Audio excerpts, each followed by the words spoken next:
Welcome everyone to this academic session of the Master's Degree Program in Counseling and Family Therapy. In this session, we are going to have a panel discussion on a very vital area, that is counseling and family therapy in the context of children and adolescents. We have the pleasure of having a number of dignitaries and experts in the field on this panel today. Let me introduce the panelists to you. Professor Manju Mehta, she is Professor, Department of Psychiatry, All India Institute of Medical Sciences. Professor Kiran Devendra, she is Professor, Department of Elementary Education, NCRT, Delhi. We have Dr. Renu Gulati, she is Associate Professor at the Institute of Home Economics, Delhi.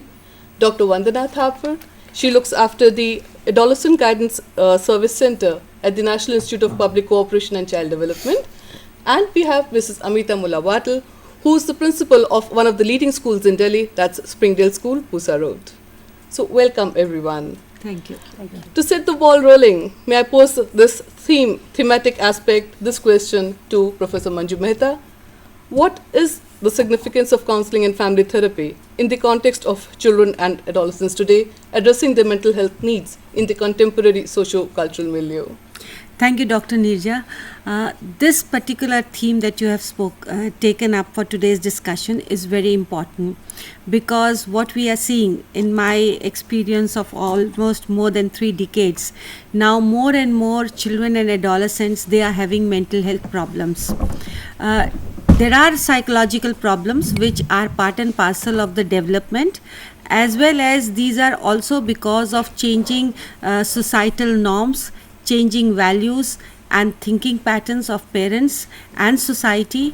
The problems are increasing, and when these problems are increasing, the family therapy and counseling, it becomes very important, because majority of the disorders in children, they are not because of faulty genes or because of certain metabolic changes, but many of them, they are because of impact of the psychosocial factors, or it could be the interaction problems. And hence, to solve these problems, counseling and family therapy, this plays very important role. It is also very important because when children present with problems, many times children are not at fault because it is the parenting which is at fault, or it could be interaction between parent and child, or problems in the school which could be there, and hence addressing these problems is to be done only through counseling. So if we want, and the age is very important, because in childhood, when a child is showing certain problems, like it is adjustment problem, and it would have its direct impact on his academic achievement. In those cases, if we do not intervene, we do not provide them guidance and help them in developing positive coping, they would have these problems for entire life. So if we want them to become healthy citizens, it's very important that right in their childhood and adolescent period, intervention is provided to them. And family plays a very important role, because most of childhood problems, they are either precipitated by the family members, their behavior, their mode of interaction. It is very often enforced by the family members. For example, if a child is very naughty, he's aggressive, many parents would laugh and say, my child is very naughty, he's very smart, he'll beat others and come home. So they reinforce this particular negative behavior in the child. So giving counseling to the parents become very important, and many times it could be that they have to be involved in the therapy. In counseling, when we want a child to change his behavior, the parents should know about it, and they have to be part of the treatment team when we want to bring the change. Hence, because this is most important mode of intervening with the problems of children and adolescents, I feel that in this area, counselors and family therapists, they feel very satisfied, because through their efforts, they are able to make a particular child and adolescent as a healthy and productive person. Thank you, ma'am. Childhood years indeed are the formative years of life. The experiences that one has as an individual during the childhood years, the adolescent years, almost lay the foundation for the rest of life that is to follow. And at the same time, no human being grows up in isolation. the development of the child takes place in the family, which is the microcosm of the society. The emotional environment within the family, the pattern of interrelationships in the family, the quality of relationships in the family play a very important role in the development of the child. So now I'd request Dr. Renu Gulati to focus on this aspect. What are the requirements of a family milieu to ensure that one's child grows up as a healthy, well-adjusted child and adolescent? Thank you, Nirja. As we all know, that family is the primary agent of socialization for all children. And in this, it's very, very important for the parents themselves to have a very consistent point of view. They have to have consistency in their own relationships. A very important factor is how parents interact with each other, the kind of understanding they have with each other, because children are constantly looking up to parents. Parents are their role models. They are the primary role models for their developmental process. And even if parents say something but do something else, that is going to impact the child much more, because in their unconscious ways, children are imbibing all the actions, gestures, value system of the parents. So the relationship between parents, understanding between parents is one of the vital issues which is going to build the mental health of the child. And another point is the consistency of the kind of interaction they have with children, because very often we see that parents also fluctuate a lot. One day they are going to be very, very indulgent parents, and the next moment they want total obedience from children. So if parents have a balancing act, if they are democratic, if they listen to children, because it's very important that there is a two-way process. Interaction is required, and we also, as parents, we need to listen to our children. Sometimes children are giving us indicators which we are not willing to take on, and the manner in which if we are democratic, the child is automatically going to imbibe that value system, that mode of behavior. Another thing is that yes, we need to be flexible and firm. Now, it may sound contradictory, but it is very, very important for parents themselves. Certain times they have to be flexible, they have to be open. We also need to change with times, because as Dr. Manju Mehta also said, society is undergoing a dramatic change. And if we are rigid, if we are not open, it's going to be a problem. And for that, we need a lot of communication. We need to spend quality time with our children. We have to give them time apart from, leave everything aside, because children need that support.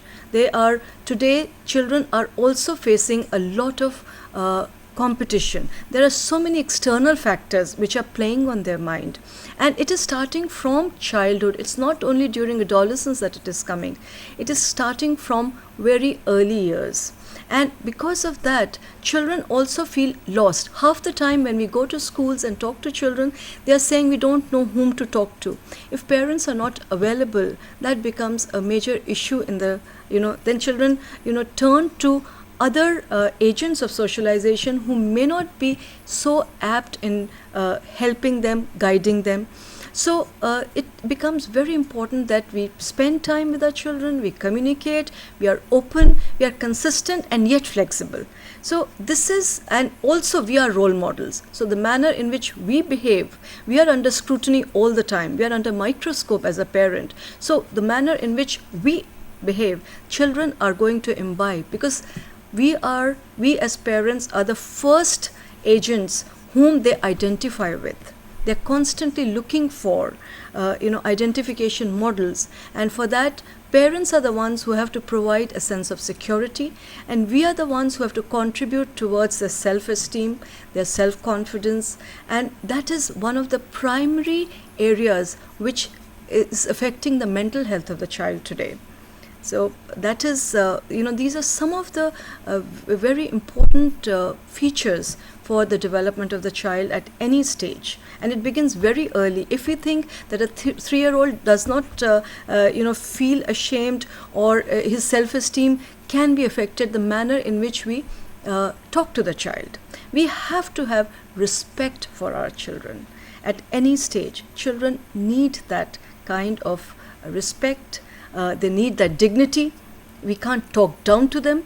We have to come down to their level, all right, but we can't talk down to them, because that is what is going to cause a feeling of mistrust, feeling of inadequacy in children. And any kind of inadequacy is going to can lead to mental problems. Thank you, Renu. I guess theoretically, as parents, we all would propound the notion that as an ideal parent, one should be firm, one should be affectionate, one should be flexible, and yet one should not be punitive. You should be a disciplinarian without being punitive, through rational means, through explanation, by being affectionate. You should communicate to the child about the do's and don'ts. And yet, as individual human beings, we are all fallible. The net result is a range of problems which our children and teenagers encounter, because be it the stresses of life, be it the crumbling social support system, the traditional extended families where some family member would be available to the child or adolescent at the time of need, which is now no longer there or diminishing in any case, we find that problems in children and teenagers, that is the problems that they're encountering wherein they need help, because that help is and support is not available. Those problems now are surfacing, increasing day by day. May I now request Dr. Vandana Thapar to give us an overview of, she heads the Adolescent Guidance Center at the National Institute of Public Cooperation and Child Development. So an exposure to the range of problems which they come across in the center. So, actually, I mean, childhood is actually a time to have a lot of fun, and it's also a lot of time to develop that self-confidence and that self-esteem. But unfortunately, because of so much of competition which is taking place these days, and there is so much expectations which are related to academics and academics alone, the childhood is getting lost. So on one extreme, we have a whole range of academic difficulties which children come with, starting from the poor motivation to studies, to very poor basic foundation skills, to certain developmental difficulties like learning disabilities. So this is one range of scholastic related problems, to even things like school refusal. So on the other side end, we have children who are subjected to a lot of violence, and this violence is becoming a reality of our time. So on one side, we have physical punishment, we have battering, we have children who are emotionally abused by kind of punishment which are very, very humiliating, where their self-worth is being compromised on. And on the other side, we have sexual abuse, and this cannot be denied anymore. A lot of children are subjected to this abuse by people who are actually very, very close to them, and this is what the research says. Either they are very close within the reach of the family, or they are it's within the family itself. So it's a huge lot of violence which our children are facing, and also commercial sexual exploitation, which may not be there in the middle class homes, but which is a huge reality in our rural families. So this is one set of problems. Other set of problems are more related to developmental, you can say psychological problems of children, which relate to things like autism, mental retardation, then we have attention deficit disorders, then we have learning disabilities. So the point is, when the child is showing these symptoms, I mean, what you will see is just the symptoms, the behavioral aspect. So the child will be showing withdrawals, the child will be showing a lot of aggression, at times he will be showing no motivation for studies. A child might not show focus So he is flittering from one place to the other without any focus, attentional difficulties. So what you will see is symptoms, but every symptom will not have the, I mean, you won't be able to find out the causes from the symptoms.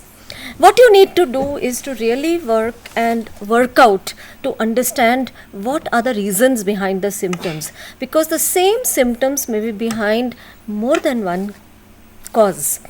So a child who will have attentional difficulty may have a hardcore hyperactivity or a problem, or a child may have attentional difficulty only because he is got very poor foundation skills in studies and he cannot attend and focus on his studies. So every symptom, a symptom may be the same, but the cause may be very different.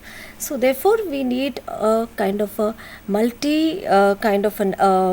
dimensional assessment of different people to be able to understand the difficulty of the child. And since it is children, so talking therapies don't work. So often they can't tell you what is their problem if you ask them straight. An adult might be able to, but with children we need to work a lot of play techniques, lot of working with them, forming relationship with them, coming down to their level, trying to get it out through other indirect methods which they can relate to. So play is a very good medium which we try to use all the time with children. And when we work with children, we also work with families. It's very, very important to work with parents along with children, because unless and until the parents themselves are taken along with this process of work, we will find that we will reach a dead end. We know what is the reason for the problem, but actually the solution parents have to be the co-partners. So this whole process of work it takes its time. It's not like a child comes to you and you understand that this is the problem. You might have some hunch, but you really need to do a workout. And thereafter, the therapies also or the intervention also vary depending upon the problem. Sometimes we need to work more actively with the parent to alter the interactional difficulties. Sometimes we need to restructure the child's whole environment. So, and sometimes we need to work directly with the child.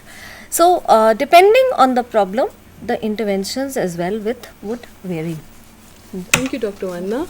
So, as it appears, a very major substantial proportion of children and adolescents who report to seek help, professional help in terms of counseling and family therapy seems to be rooted in the schooling system.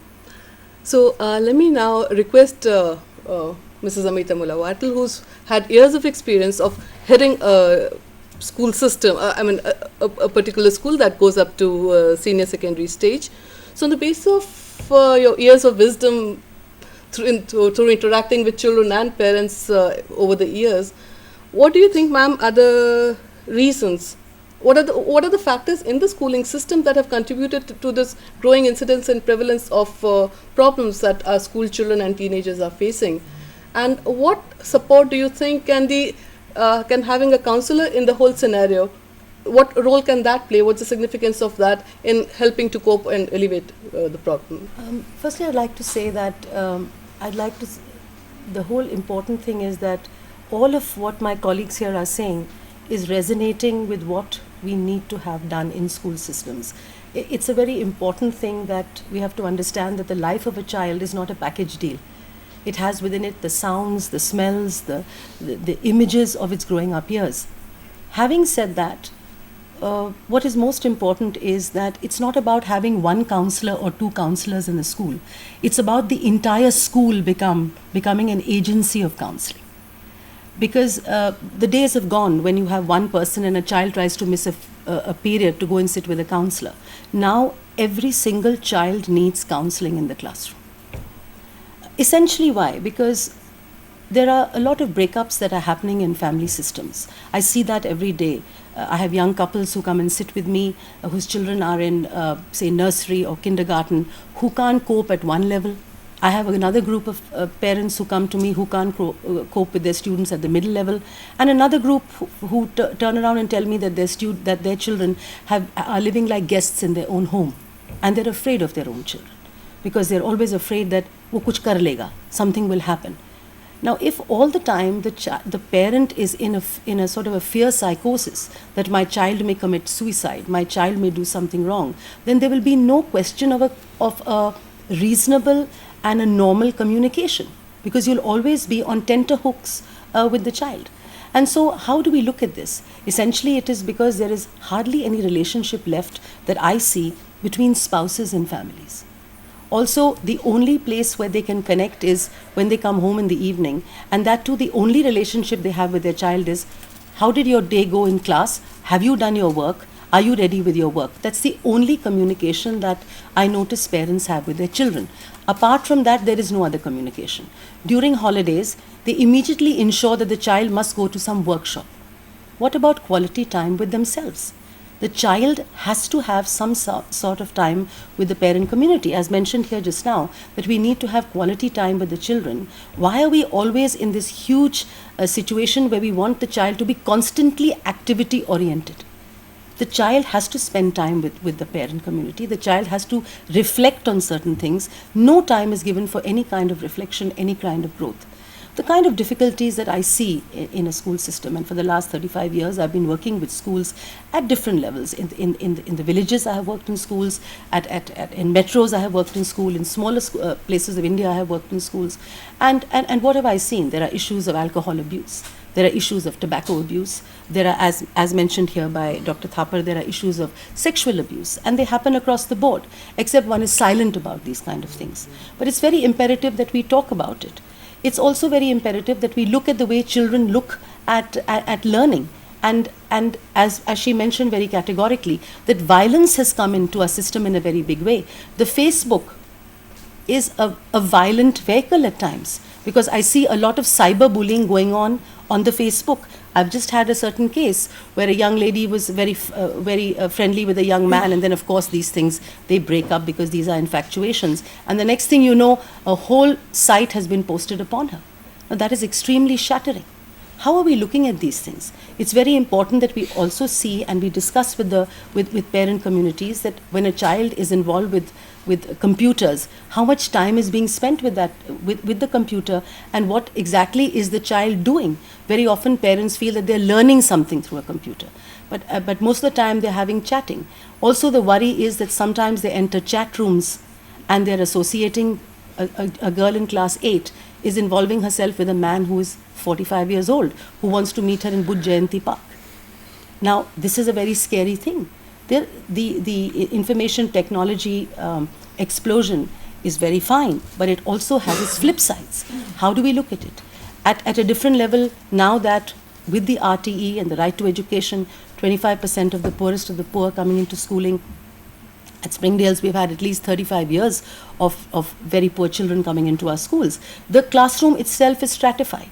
You have children who have fragmented personalities, whether it is their not being able to cope with education, whether it's not being able to cope with self-esteem. Self-esteem is a very big problem. Very many adolescents have problems with who they are, what do they look like. The whole idea of being beautiful has become a very integral part of society today. They're not comfortable in their skins. All of us cannot be fair, all of us cannot be dark, all of us cannot be fat or thin. We have to be comfortable with who we are. The most important part of understanding this is where the parent himself has got into a psychosis of saying this child should be packed off to maybe a spa to lose weight. But if the parent himself gets involved with this kind of a situation with the child, how is the child going to develop? I do agree that it's very imperative that parents spend time with children, but that is not the reality. There are parents who are working, they have their own problems, they have elderly people in the house, and in many ways the school has become the source of salvation. And that is why it is important that class teachers are very, very clear about what is happening to their children in the class. Supervisors must have constant feedbacks from their children. as counselors, the principal himself or herself has to be very deeply involved with children. Because if one is going to spend one's time in administration, the school will not run. Because today the time has come where we need more personal level of relationships with children. And I think that is very imperative. And a lot of things get sorted out. Even just this morning, I had a young man who's been, as he says, ditched by his girlfriend. And he has not been able to concentrate. He doesn't want to eat. He doesn't want to talk. And his mother says, just do something. I've given up. Many parents have abdicated their responsibility. Many parents have given up on their children. You can't give up on children. You cannot dismiss children. You cannot. Otherwise, we are failures. We have no business to be here in the area of learning, because it's a labor of love. If you are dealing with children, it's a labor of love. Whether it is a parent or it is me, we're all stakeholders. We're all partners in this together. And so the first thing I said is, we cannot just say, do whatever you want with the child, get rid of him, throw him out. We can't deal with it like this. So I've asked the parents that you and your husband both come on Wednesday. Let's talk to the boy, let's get together and think about some way that we can help out. Because punitive action, corporal punishments, these things don't work at all. It's very important that we sit together as a family and understand that we need to support each other in all these areas. Very often parents themselves are deeply distressed and they need counseling. So if a parent needs counseling for his or her own life, what would be the level of emotional stability that a child would get? I've had instances of children who've come to me and said, please don't talk to my mother. She's very, very hyper. She won't be able to deal with it. Ma'am, you tell me what you have to tell me. Let my mother be, because she can't cope. I've had children who are taking the burden of their own parents.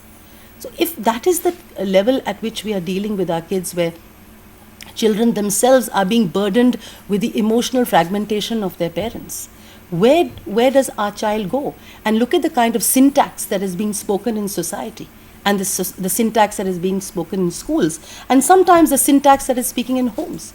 Because very often parents turn around and say, हम तो गाली नहीं देते हैं, घर में बच्चा इतनी गाली दे रहा है. Abuse has become another issue. Abuse is another issue of violence. And what do I notice? Girls have no self-esteem. Their only self-esteem is appreciation through the boys. If they're appreciated by the boys, that is their self-esteem. So we have to make young girls, we have to make young boys believe that they do not need to have that kind of a self-esteem which comes through the opposite sex.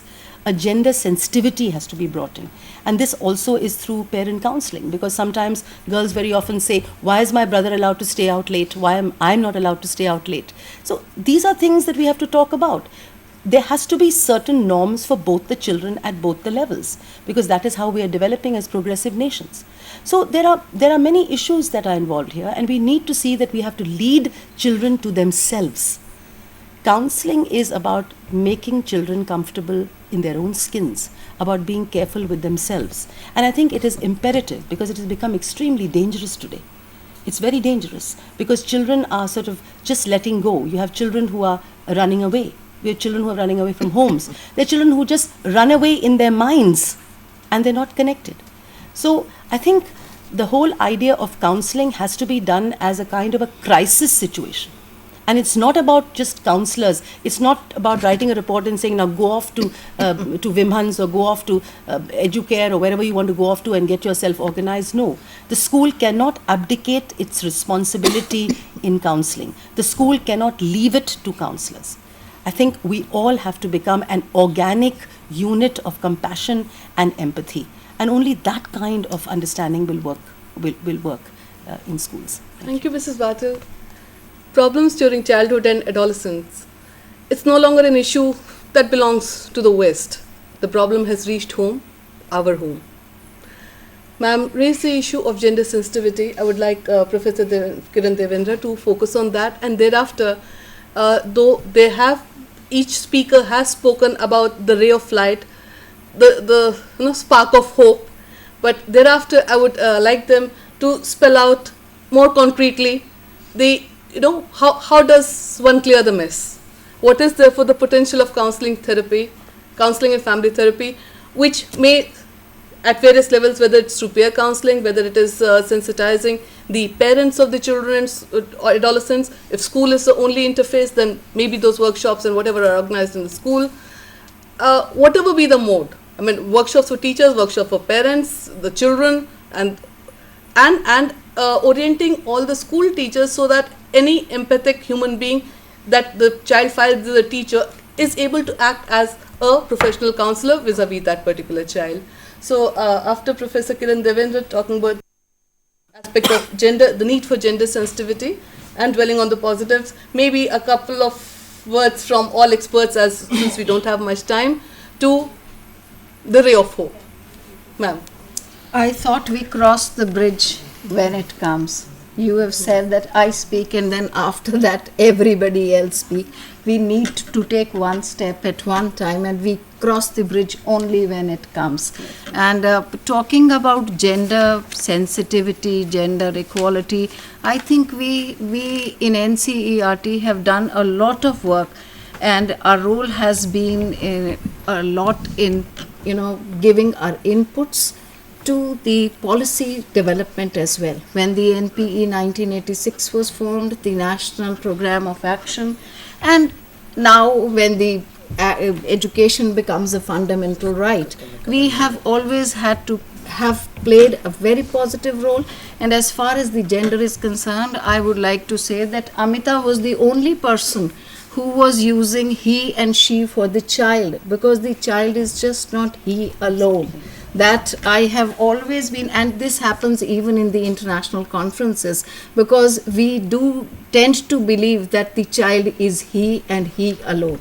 And many of the things that we use, like human, we say manpower, we need to change that now, because we use human power now, chairperson and doctor. We don't need to say lady doctor and all. She's a doctor in her own right. He is a doctor in his own right.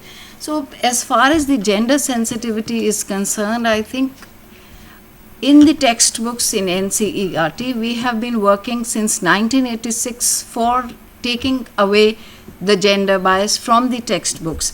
But unless and until we also sensitize our teachers, the transaction of the textbooks will be negative. And as Amita has been rightly pointing out again and again, and I think we are on the same wavelength, that the parents have a great role. And as you were rightly saying, that each one of us has to become a counselor for the child. Because in NCERT, we have been working on the attainment of gender equality. Now we are talking of gender balance. And at the same time, we have done a lot of work on corporal punishment, and I'm very happy to see Dr. Nagpal here, because during those days he was writing a lot on the corporal punishment, and we thought that we were able to pick up many things from him and other psychiatrists when we held the 3 regional workshops of the NCERT. The NCERT has developed materials, manuals and posters for creating awareness among all the stakeholders, not only the school but the parents, the administrators and the community members. Everybody needs to be a little sensitive. And as you all know, that the National Commission for Protection of Child Rights has expanded the definition of corporal punishment. It's not only physical, it is mental, it is social, and so many other forms of corporal punishment. Now, since Professor Mehta is sitting and Professor Nagpal, they are both sitting here, I really wish to share this with them, that unless and until the child knows that somebody is there to listen to him or her, don't you think that it's going to impede the performance if the child knows that neither mummy nor papa nor any of my sibling nor anyone is going to perceive me as a child? They are all judgmental. Somebody is wanting me to perform better as a son or a daughter. The teacher's own self-reputation is at stake all the time, and therefore the teacher is definitely going to pull up the child who's not performing well. And once these two factors get together, it is also the peer group that will ridicule the child who is not performing well. So, and the relatives, especially in India, they are very fond of gossips. If Amita's child is not doing well, all of us will get together and say, see, the child is not doing well, and look at my child. The child is getting 90%, the child is getting 95%. I really do not understand that why are we talking of percentages now. You know it very well that NCERT and our Honorable Minister of Education, Kapil Sibal, we have stopped talking about the percentages now. But believe it, the parents even today are talking about the percentages, and even if it is not percentages, they will say, "Arey, the child must get grade A." Let me tell you, I have been a teacher in the university, I have worked in the ministry, and I have been in the NCERT. I feel that working in the NCERT has made me learn so many things and de-learn so many others. Because you see, we can't go on believing in theories that we learnt. We need to pick up new things. We need to give space to the children. I am not talking about the physical infrastructure at all. I am talking about the freedom that the child must get to express himself or herself. I am also talking about the freedom that child must have in choosing the subjects that he or she likes. I am also talking of the freedom that child must have to pick up at the pace that he or she can. It's not necessary that all of us will think alike. It's not essential that all of us must get grade A. And here I would always like to remind all of us, as parents, as teachers, as doctors, as members of the community, that we need to talk and discuss the children as a national issue. If the children are committing suicides after examination, can we blame the school alone? Can we blame the parents alone? It is the role of each and everybody in the society who's interacting with the child to provide a support and not jeer at the child who has not done well. And I had done a paper for the primary teacher where I said, where has their childhood disappeared? When we were children, all of us would remember going to picnics and going out with our parents to Red Cross fairs, going to Delhi Hut, and it gave us so much of time to get together and bond together. And as Amita was rightly saying, I always agree with her that, each time the child comes home, the mother will, if she's a working person, she will call up to say, how was the school? What homework have you got? Oh, please do this. And when I come home, I'll see if you have, crammed it all or not. And when this happens, we go against the National Curriculum Framework of NCERT of 2005, where we are considering the child as the constructor of his or her own knowledge. You see, why do we need to worry about the child's learning? The understanding is more important, and the child will pick up much more if the pressure is not there on him or her. And I don't know, there was a surgeon, I'm forgetting the name of the surgeon in South Africa, where as a child, he wasn't doing well at all, and the teacher thought that the child had the potential to perform, and the child was being disrespected at home, at school, among friends. So he went to the father to say, I am going to take your child. The father said, oh, even if you throw him in the gutter, the American slang, I don't care. And then he took away the child with him. And the first thing that he told the child was, son, the grades don't matter. The moment the child started getting a comfortable feeling of relating to someone who could, not judge him all the time, the pressure was released, and the child started doing extremely well, and he became one of the eminent surgeons of South Africa. So let me now give him the unenviable task of picking up the mantle to talk about the significance of counseling and family therapy in the context of the mental health, addressing the mental health needs of children and adolescents today, particularly vis-a-vis, I needn't elaborate all over again the problems that they're facing today and what can be done in this regard vis-a-vis the, let's say, the orientation of the parents and the teachers and the adolescents themselves and peer counseling. Okay, thank you so much, ma'am. After listening to few of the words here, and I'm sure the panel has in the last few minutes covered almost everything that is relevant to childhood of India. Thanks a lot, and most of you are my respected teachers also.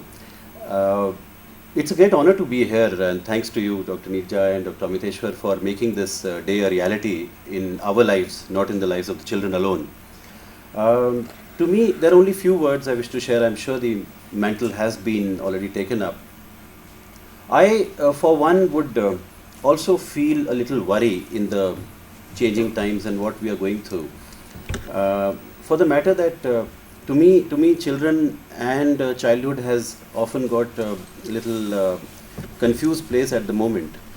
I do feel somewhere the childhood as a race has been more understood than the journey, and I think in the last few months we have come across a lot of very good change in the education system happening, thanks to people like Amitaji sitting here, and the HRD and the CBSE, etc.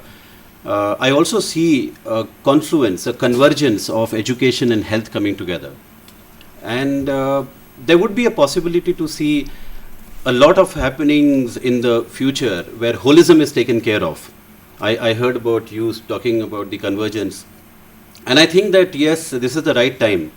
This is the right time to see how we can actually influence the mind of a child through excellent happenings in the classroom, the orientation to teachers, to parents, and to senior children, to understand the value of mind as a health.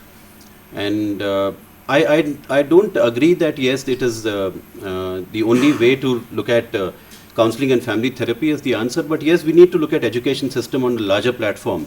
And I think this course would be a fantastic beginning to bring the education, the justice to the child. As you said, the Commission of Child Rights is there, but taking a rightist approach to childhood and the mental health approach would help us a lot to come together on a common platform. I mean, in these few words, I would probably, are there any questions on this now? Are we expecting? Then not during the telecast time, you have 3 minutes on air. Okay. Thereafter it will be an open house, but on air 3 minutes. In that case, I only remember, a few questions that came up from children recently about how counseling services in the schools need to be really geared up. And I think there is a lot of stigma. There's a lot of apprehension. There is a lot of discrimination to children who actually approach the counseling services. Maybe if this forum can actually take up a review of that particular area, I really think that a lot of children who need help are denied, condemned, or maybe stigmatized. And second point in my conclusion would be that, yes, we need to have a healthy family and school partnership, which is missing in our education system. We have the schools, we have the child, but the unlearning and the relearning of the schooling system in the context of good parenting needs to be brought together. And if we can work through such a fine platform to bring the society closer in the larger population, this would be the right platform to actually disseminate the idea and also bring in a society which looks at childhood as a preparation for life and not just for schooling. This is indeed a long journey. The problem is complicated, and so there are no easy answers. There are no shortcuts either. We as parents need to, all the problems that have been mentioned by the panelists today, somewhere along the line, a strong, supportive family, emotional environment within the family could help in strengthening the base so that our children and adolescents are able to better cope with the stresses and pressures which at the macro level, let's say schooling system, we cannot do much about, but we can at least give them a good grounding. At the same time, let's work together on improving the educational system and the concomitant pressures that have been mentioned. At the policy level, see if there's some difference, but nevertheless, let's make a beginning with our homes and anybody whom we get to interact with. Lend a listening ear, lend a helping hand, lend a shoulder. The person can put one's heads on and be, therefore, as practice as those who are aspiring to be practitioners in the field of counseling and family therapy. I'm sure the insights you would have gained today are something that you would have otherwise got after years of wisdom, after years of practice. So let me, from the core of my heart, thank all the panelists today for really enlightening us. Thank you, everyone.